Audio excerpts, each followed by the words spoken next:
नमस्कार साथियों, मैं आपका विनोद सिकरवार और आज मैं आपके बीच फिर हाजिर हूँ एक नई क्लास के साथ। देखिए, ये जब से लॉकडाउन लागू हुआ है तो हम क्या है कि पाठ्यक्रम को दो भागों में विभाजित करके चल रहे थे।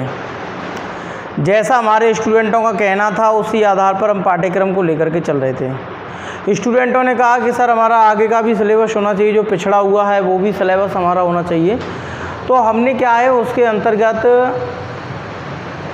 जो अपना आगे का चल रहा था उसमें हमने मोटिवेशन टॉपिक लगभग ख़त्म होने की कगार पर है, और जो पिछला सिलेबस चल रहा था उसमें हमने पियाजे, कोहलबर्ग, वाइगोत्स्की ये तीन साइकोलॉजिस्ट के बारे में अपन चल रहे थे, तो उसमें अभी बचा हुआ है, उसकी क्लास आज अपन रखेंगे। और बीच बीच में जो बाल विकास टॉपिक है उसकी भी क्लास रखूँगा, और कल से हम पेडागोजी की क्लास भी लेकर के आ रहे हैं। ऑल सब्जेक्ट की पेडागोजी मैं अपने इसी चैनल पर अवेलेबल कराऊंगा। तो दोस्तों शुरुआत करते हैं।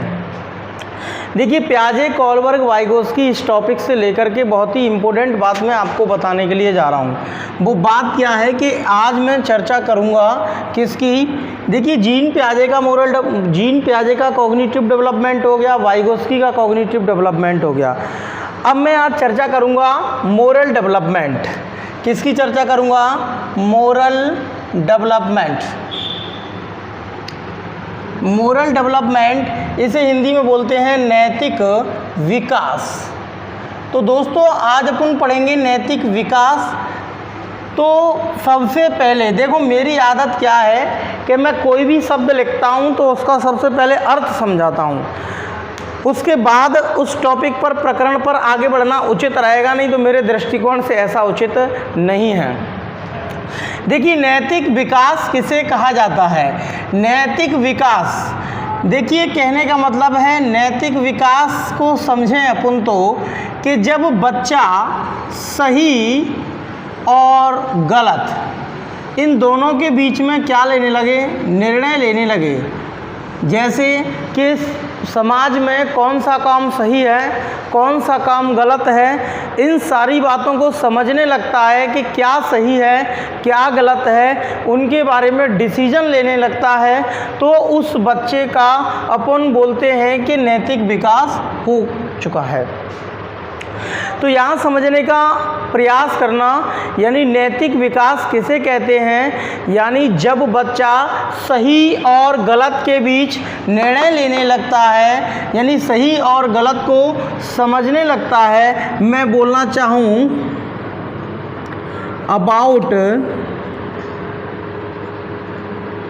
About reasoning right and wrong, यानी कहने का मतलब है कि सही और गलत के बीच में तर्क करना जब बच्चा about reasoning right and wrong, इसी को बोला जाता है मोरल डेवलपमेंट। यानी बच्चे का ये मान लेते हैं कि नैतिक विकास हो चुका है।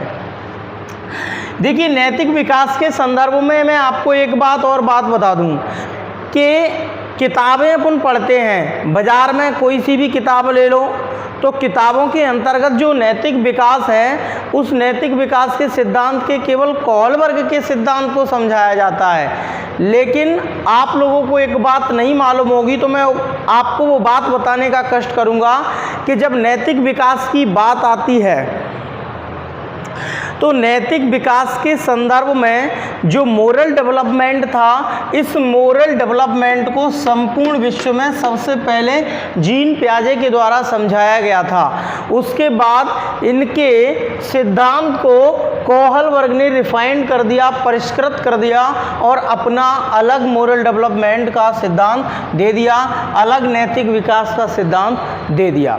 तो यहाँ से दो बातें अपन लोगों को स्पष्ट होती हैं। पहली बात कि जो नैतिक विकास है, इस नैतिक विकास पर सबसे पहले काम किसने किया था? देखो, नैतिक विकास पर दो लोगों ने काम किया है।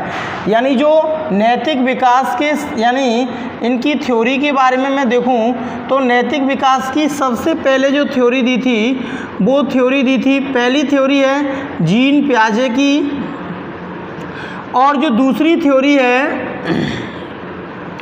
वो है अपनी कोहलबर्ग। यानी दूसरी थ्योरी किसकी है? कोहलबर्ग की। तो यहाँ अपन को याद रखना है कि पहली जीन पियाजे की थ्योरी है और दूसरी थ्योरी है वो किसकी है, कोहलबर्ग की थ्योरी है। तो अब मैं शुरुआत करता हूँ। मैंने आपको बता दिया कि नैतिक विकास का सिद्धांत, देखो एस्टेट में एक क्वेश्चन आया हुआ था पिछली साल, यानी नैतिक विकास का सिद्धांत। प्रश्न को समझना, नैतिक विकास का सिद्धांत किसके द्वारा दिया गया था। प्रश्न पूरा ये था, नैतिक विकास का सिद्धांत किसके द्वारा दिया गया था। पहला ऑप्शन था पियाजे, दूसरा ऑप्शन था वाइगोत्स्की, यानी दूसरा ऑप्शन क्या था, वाइगोत्स्की। तीसरा ऑप्शन था कोहलबर्ग, ठीक है क्या। और जो चौथा ऑप्शन था वो था ए एवं सी। तो अब यहाँ अपन को ध्यान देना है कि नैतिक विकास का सिद्धांत किसने दिया था। तो यहाँ हम केवल यदि कोहलबर्ग को दें कि नैतिक विकास का सिद्धांत, तो इस जगह पर कोहलबर्ग जो आपका ये जवाब यदि आप इसको टिक करोगे तो ये रॉन्ग माना जाएगा, क्योंकि नैतिक विकास के सिद्धांत के जब इतिहास को उठा करके देखते हैं तो नैतिक विकास का सिद्धांत सबसे पहले जीन पियाजे ने दिया था, उसके बाद कोहलबर्ग ने दिया था। तो इसलिए हमारा यहाँ पर सही आंसर क्या होगा, ए एवं सी। तो देखो अब मैं पढ़ाऊंगा आपको जीन पियाजे का नैतिक विकास। सबसे पहले अपन को पता चल गया कि नैतिक विकास होता क्या है। तो अब मैं नैतिक विकास सिद्धांत की बात करूंगा, moral development theory of Jean पियाजे, यानी moral development theory of Jean पियाजे, moral development theory of Jean पियाजे, यानी जीन पियाजे का नैतिक विकास सिद्धांत, जीन पियाजे का नैतिक विकास सिद्धांत, नैतिक विकास सिद्धांत, जीन पियाजे का नैतिक विकास सिद्धांत। तो अब मैं आपको एक बात बता दूं कि जीन पियाजे का जो नैतिक विकास सिद्धांत है, ये सिद्धांत जीन पियाजे ने कब दिया था, 1928 में दिया था, सन 1928 में। तो गाइस अब अपन को एक बात याद रखनी है, सिद्धांत को बड़ी बारीकी से समझाऊंगा कि ये जो जीन पियाजे का नैतिक विकास सिद्धांत है, इस सिद्धांत को समझाने के लिए पियाजे ने 2 बुकें लिखी, यानी मोरल डेवलपमेंट से रिलेटेड पियाजे की 2 बुक हैं। कितनी किताबें हैं, 2 किताबें हैं। यानी इस सिद्धांत को समझाने के लिए पियाजे ने 2 बुकें लिखी थी, यानी 2 किताबें थीं। देखिए एक किताब थी, इस किताब का नाम था the moral development of the child, और दूसरी बुक थी, इसका नाम था the moral judgement of the child. यानी 2 बुकें थी, एक थी the moral development of the child और दूसरी बुक थी जिसका नाम था the moral judgement of the child. देखिए the moral development of the child नामक बुक थी। इस बुक में पियाजे ने बताया कि जो बच्चे का नैतिक विकास होता है वो 4 वर्ष से पहले नहीं होता, यानी 4 वर्ष तक जो बच्चा होता है वो कैसा होता है, गैर नैतिक होता है, यानी उसके अंदर नैतिकता बिल्कुल नहीं पाई जाती है। यानी इस बुक के अंतर्गत the moral development of the child नामक बुक में क्या बता दिया कि बच्चे के अंदर नैतिकता वो 4 वर्ष से पहले बिल्कुल नहीं होती है। अर्थात मैं कहना चाहूँ तो बच्चा 4 वर्ष से पहले कैसा होता है, गैर नैतिक होता है। देखिए the moral judgement of the child नामक बुक में जीन पियाजे ने अपने सिद्धांत को समझाया और मोरल डेवलपमेंट के बारे में समझाया। The moral judgement of the child नामक बुक में जीन पियाजे ने जो मोरल डेवलपमेंट बच्चे का होता है उसकी 2 स्टेजेस बताई हैं। अब मैं गाइज आपको दूसरे यानी अब बताता हूँ आपको दोनों अवस्थाओं के बारे में। अब देखिए, तो जो जीन पियाजे का नैतिक विकास सिद्धांत है, आपसे कभी परीक्षा में प्रश्न पूछा जाए कि जो जीन पियाजे का नैतिक विकास सिद्धांत है, इस सिद्धांत को कितनी अवस्थाओं में विभाजित किया गया है। यानी पहला प्रश्न बनता है कि जो जीन पियाजे का नैतिक विकास सिद्धांत है, इस सिद्धांत को कितनी अवस्थाओं में विभाजित किया गया है। देखिए, इस सिद्धांत की दो अवस्थाएं हैं। कितनी अवस्थाएं हैं गाइस? इस सिद्धांत की दो स्टेजेस हैं। कितनी स्टेजेस हैं? दो। पहली अवस्था है जिसे अपन बोलते हैं स्टेजेस ऑफ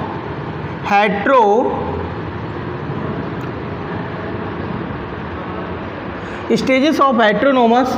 दूसरी अवस्था है जिसे अपन बोलते हैं स्टेजेस ऑफ ऑटोनोमस। देखिए, स्टेजेस ऑफ हेट्रोनोमस जिसे अपन बोलते हैं, हिंदी में इसको बोला जाता है परायता की अवस्था। परायता की अवस्था कहा जाता है हिंदी में, और इसको बोला जाता है स्वायत्ता की अवस्था। स्वायत्ता की अवस्था यहाँ से क्लियर करना है बिल्कुल। देखिए, परायत्ता की अवस्था स्टेजेस ऑफ हेट्रोनोमस एंड दूसरा है स्टेजेस ऑफ ऑटोनोमस। जो स्टेजेस ऑफ हेट्रोनोमस है, इसको जीन पियाजे ने बताया है कि ये अवस्था चलती है बच्चे में 4 से लेकर के 7 साल तक, और ये जो अवस्था चलती है, इसको बताया है ये चलती है 9 से लेकर के 18 साल तक। यानी 4 से लेकर के 18 साल तक दोनों अवस्थाएं चलती हैं। इन दोनों के बीच में एक स्टेजेस और बताई है पियाजे ने। इस स्टेजेस का नाम है ट्रांजिशन पीरियड।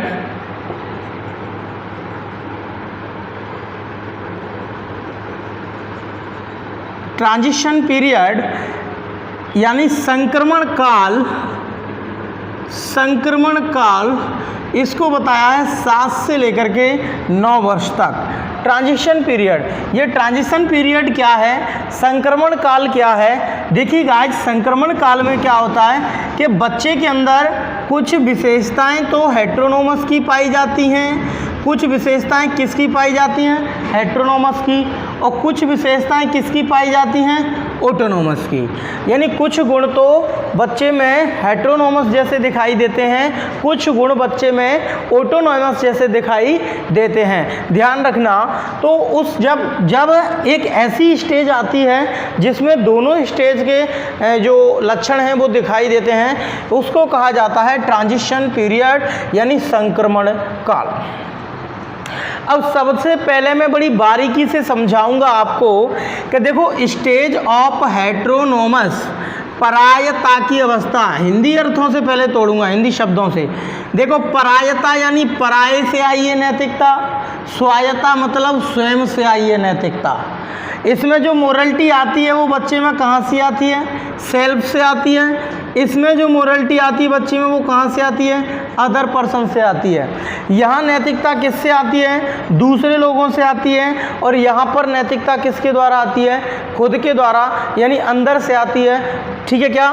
तो ध्यान रखना, स्टेज ऑफ हेट्रोनोमस, परायता की अवस्था, यह एक ऐसी अवस्था होती है जिसमें बच्चे की नैतिकता दूसरे लोगों के द्वारा आती है। बच्चे में नैतिकता जैसे बड़ा भाई, बड़ी बहन, परिवार के सदस्य, मित्र, शिक्षक, इन सभी के द्वारा जो नैतिकता आती है उसे कहा जाता है हेट्रोनोमस यानी परायता। स्वायत्ता यानी उस काल को कहते हैं, उस समय को कहते हैं जब बच्चा सेल्फ डिसीजन लेने लगता है, स्वयं के अंदर से उसके अंदर मोटिवेशन जाग जाती है, उसे स्टेज ऑफ ऑटोनोमस कहा जाता है। अब देखो, परायत्ता की अवस्था है। अब देखो, दूसरे लोगों से मोरलिटी आ रही है, तो मैं 1 बाय 1 आपको सारे कॉन्सेप्ट क्लियर कराता चलूँगा। इस स्टेज की विशेषताएं भी पढ़ाऊँगा आपको, इस स्टेज की विशेषताएं भी बताऊँगा। देखो, सबसे पहले मैं देखना चाहूँ कि देखो, स्टेजेस ऑफ हेट्रोनोमस है, तो स्टेजेस ऑफ हेट्रोनोमस में दूसरे लोगों से नैतिकता आ रही है। आपसे कभी एग्जाम में पूछा जाए मोरलिटी ऑफ एक्सटर्नल यानी morality of external morality of external, तो देखो मोरलिटी ऑफ एक्सटर्नल इसी की विशेषता है जिसे हिंदी में क्या बोला जाता है, यानी बाह्य नैतिकता। यानी बाह्य नैतिकता कौन सी अवस्था की विशेषता है, बच्चे में बाह्य नैतिकता कौन सी अवस्था के द्वारा आती है, तो वो किसके द्वारा आती है, वो आती है अपनी किसके द्वारा, ये परायता में। कौन सी में, परायता में। देखो जब बाहरी नैतिकता है तो दूसरे लोगों से सुनते है, घर किनते, परिवार किनते, पर एक खासियत ये है कि जा अवस्था में बच्चा जो सुनता है वो उसी को पक्का मानता है, उसी को वास्तविक मानता है। वो ये कहता है कि मैं जो सुनता हूँ या मैं जो दूसरों से सीखता हूँ वही वास्तविक है। तो इस अवस्था को अपन मोरल रियलिज्म भी बोलते हैं। मोरल रियलिज्म जिसे अपन बोलते हैं नैतिक वास्तविकता, यानी मोरल रियलिज्म जिसे अपन क्या बोलते हैं, नैतिक वास्तविकता।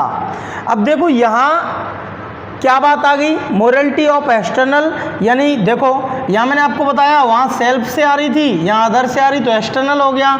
और दूसरे लोगों से सीखा उसको क्या मान रहा है, वो वास्तविक, वास्तविक मान रहा है। तो यहाँ जो उस बच्चे ने जो रूल सीखे हुए हैं वो रूल को कैसा मानता है, नॉट चेंजेबल, नॉट चेंजेबल मानता है। रूल्स कैसे मानता है, जो रूल उसने सीखे हैं कि जो नियम हैं सोसाइटी के, जो नियम कैसे हैं, नियम अपरिवर्तनीय हैं, अपरिवर्तनीय है, यानी नियमों को बदला नहीं जा सकता है। यानी स्टेज ऑफ हेटेरोनोमस की विशेषताएं हैं। इसके बाद मैं और विशेषताएं बताना चाहूँ आपको स्टेज ऑफ हेटेरोनोमस की। जो चौथी विशेषता है यानी morality of constant, morality of constant, morality of constant, यानी इसको अपन बाध्यकारी, बाध्यकारी नैतिकता, नैतिकता या फिर अड़चन भरी नैतिकता कहा जाता है। मोरलिटी ऑफ कॉन्स्टेंट देखिए बाध्यकारी नैतिकता या अड़चन भरी नैतिकता कहा जाता है। अब इसकी जस्ट ये अपोजिट है, ध्यान रखना, ये इसकी जस्ट अपोजिट है। तो जो चार विशेषताएं उधर लिखी थी मैं उनको लिखूंगा। यहाँ मोरलिटी ऑफ एक्सटर्नल था तो इधर क्या हो जाएगा, morality of internal, morality of internal, क्योंकि सेल्फ के द्वारा मोरलिटी आ रही है तो यहाँ नैतिक विकास कैसा हुआ, इंटरनल हुआ।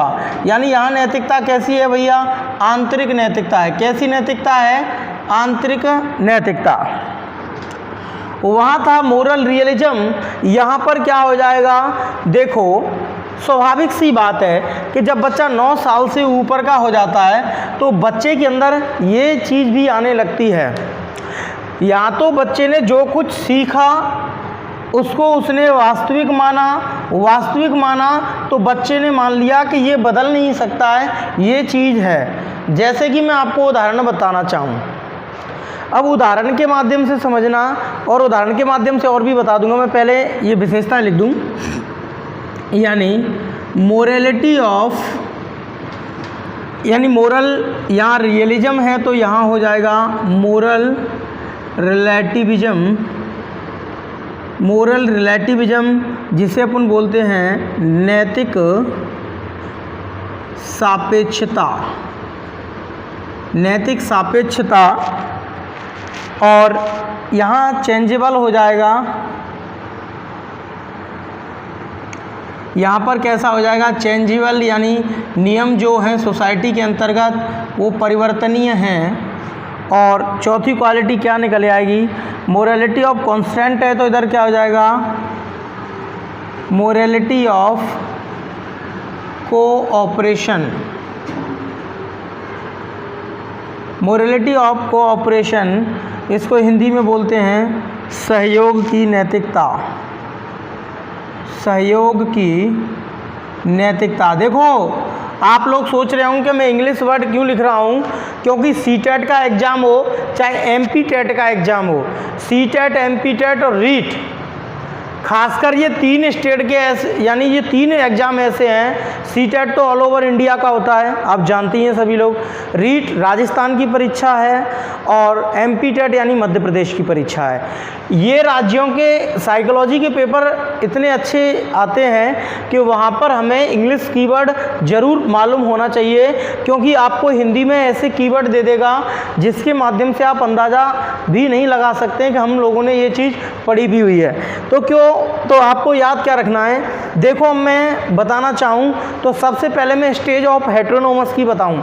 परायता की नैतिकता यह एक ऐसी अवस्था होती है जिसमें बच्चे में दूसरे लोगों के द्वारा नैतिकता आती है। दूसरे लोगों के द्वारा बच्चे के अंदर क्या आती है, नैतिकता आती है। जो नैतिकता दूसरे लोगों के द्वारा आती है तो इसकी विशेषता पहली क्या बन जाएगी भैया, कैसी नैतिकता हो गई है, कैसी नैतिकता है, बाह्य नैतिकता है दूसरे लोगों से, तो मोरलिटी ऑफ एक्सटर्नल। जब बाहरी लोगों से नैतिकता आई तो जब बाहरी लोगों से उसने सीखा उसी को क्या माना, वास्तविक। तो नैतिक वास्तविकता भी कौन सी अवस्था की विशेषता है भैया, हेटेरोनोमस, या इसी का उपनाम भी मान लो इनको। Rule not changeable, rule are not changeable, यानी जो नियम बनाए गए हैं सोसाइटी के अंतर्गत वो अपरिवर्तनीय हैं, वो दृढ़ हैं, उनको बदला नहीं जा सकता है, वो भी इसी अवस्था की विशेषता है। मोरलिटी ऑफ कॉन्स्टेंट, यानी बाध्यकारी नैतिकता, अड़चन भरी नैतिकता, अभी उदाहरण बताऊंगा उसके माध्यम से ये क्लियर होगा आपको। या मोरलिटी इंटरनल, अंदर से आई। अब जो नैतिकता अंदर से आई, बच्चा इतना समझदार हो गया, खुद समझने लगा क्या गलत है क्या सही है, तो भाई अब ये है कि वो उसके सापेक्ष भी सोचने लगता है, वो सोचने लगता है कि नियमों को बदला जा सकता है। यहाँ नियम परिवर्तनीय हो गए, मोरलिटी ऑफ कोऑपरेशन।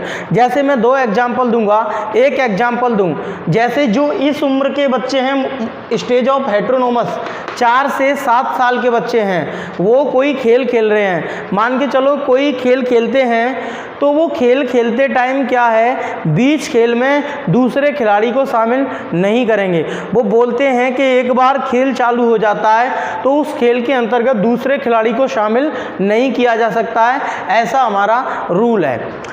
अब क्या है भाई, स्वाभाविक सी बात है, ऐसा उन्होंने किससे सीखा, अपने से बड़ों ने सीखा, तो मोरलिटी ऑफ एक्सटर्नल, और बड़ों से सीखा तो उसी को वो क्या मान रहे हैं, रियल, तो नैतिक वास्तविकता, और उसको क्या है, ये चेंजेबल नहीं है। और कांस्टेंट, यानी अब यहाँ कांस्टेंट वाला बताऊंगा अभी तुमको।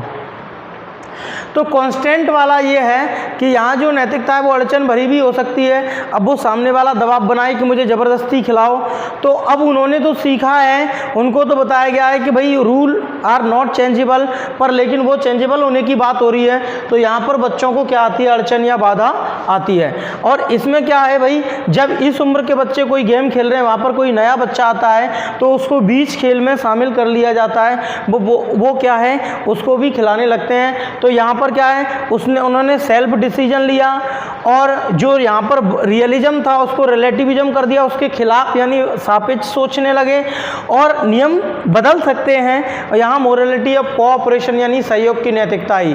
मान के चलो कि जहाँ में हेटेरोनोमस में ये 4 मोड़ा खेल रही, और ये 4 ने में ये 5 लगते आएगो, तो जब 5 ने कही भैया मुँह खिला ले, तो जब ये 4 इसका विरोध करेंगे, किसका, इसका, कि नियम नहीं बदल सकते हैं, जब 4 लोग इसका विरोध करेंगे तो स्वाभाविक सी बात है झगड़ा होगा तो यहाँ अड़चन या बाधा आएगी। तो ये अड़चन और बाधा वाली अवस्था इसको कहा जाता है, अड़चन या बाध्यकारी नैतिकता, इसी में हेटेरोनोमस में आती है। अब यही उदाहरण मैं इधर ले जाऊं तो 4 ये खेल रहे हैं, 5वां आ जाता है तो उसको शामिल कर देते हैं, तो यहाँ इन्होंने एक दूसरे को कोऑपरेट कर लिया, उस अपने फ्रेंड्स को भी कोऑपरेट कर लिया। इसके बाद में इस सिद्धांत का और उदाहरण देना चाहूँ, जैसे कि 2 बच्चे हैं, एक बच्चा है 4 से 7 साल का फर्स्ट चाइल्ड, और दूसरा है जो कि 9 से 18 साल के बीच में है। अब 2 बच्चे बिठा लिए जाते हैं। अब दोनों बच्चों के सामने एक उदाहरण या एक वीडियो प्रस्तुत की जाती है। तो उस वीडियो में ऐसा होता है कि एक जो छोटा सा, यानी एक जो लड़का है वो क्या है कि पानी से भरे, जो कांच के गिलास थे वो पानी से भरे हुए हैं, और वो प्लेट से लेकर के जा रहा है, प्लेट में रख करके ले जा रहा है। आगे चल करके उसका क्या हुआ, अचानक पैर फिसल जाता है। अचानक पैर फिसल जाता है, वो गिलास सारे टूट जाते हैं। और एक लड़का ऐसा है, यानी अब दूसरा वीडियो दिखाया गया, उस दूसरे वीडियो में क्या होता है कि एक लड़के का यानी एक तरीके से अपनी माँ से झगड़ा हो जाता है या माँ उससे कुछ बोल देती है, तो वो कांच कि उसमें जो गिलास रखे हुए थे ट्रे में, उन गिलासों को दीवार पर तोड़ देता है, दीवार पर मार देता है। अब यहाँ पर क्या है कि दीवार पर मार दिए, तो अब ये दोनों वीडियो दोनों उम्र के बच्चों को दिखाई गई। तो जब इस बच्चे से पूछा गया कि ये बताइए कि जो पहले वाले ने यानी पैर फिसल करके कब टूटे थे और दूसरे वाले ने जानबूझ करके कब तोड़े थे, अब इन बच्चों से पूछा गया भाई अब तू ये बता कि इसमें सज़ा किसको मिलनी चाहिए। तो ये बच्चा जवाब देता है कि दोनों को सज़ा मिलनी चाहिए, क्योंकि दोनों ने क्या किया है, नुकसान किया है। पर अब यही बात इन बच्चों से पूछी जाए, यानी जो 9 से 18 वाले हैं, स्टेज ऑफ ऑटोनोमस में आते हैं, इन बच्चों से यदि पूछा जाए तो ये बच्चे कहते हैं भाई ऐसा है कि पहले वाले के द्वारा जो पानी के गिलास तोड़े गए थे, यानी जो पहले के द्वारा पानी के गिलास टूटे थे, वो उसने जानबूझ करके नहीं तोड़े थे, उसका गलती से पैर फिसल गया। पर लेकिन जो दूसरे वाले के द्वारा गिलास तोड़े गए वो जानबूझकर तोड़े गए, गुस्से में तोड़े गए, इसलिए इसको दूसरे वाले को सज़ा मिलनी चाहिए, पहले वाले को सज़ा नहीं मिलनी चाहिए। अब यहाँ से स्पष्ट होता है कि इन बच्चों के अंदर मोरालिटी नहीं है और इन बच्चों के अंदर मोरालिटी है। तो क्लियर हुआ गाइज। तो बस याद रखना है, 2 स्टेज हैं, stage of heteronomous, stage of autonomous. 4 point याद रखना है, morality of external, morality of realism, moral rule is not changeable, और मोरालिटी ऑफ कॉन्स्टेंट। इधर भी इस तरीके का इसका अपोजिट कर देना। ये एक ऐसा पीरियड है जिसमें दोनों का क्या होता है, संक्रमण होता है। और दोनों बुकों का याद रखना, जीन पियाजे का, और जो जीन पियाजे की थ्योरी थी मैं इस वीडियो में समाप्त करता हूँ। अगली थ्योरी लॉरेंस कोहलबर्ग का मोरल डेवलपमेंट मैं अगली वीडियो में लेकर के आऊँगा। जब तक के लिए नमस्कार।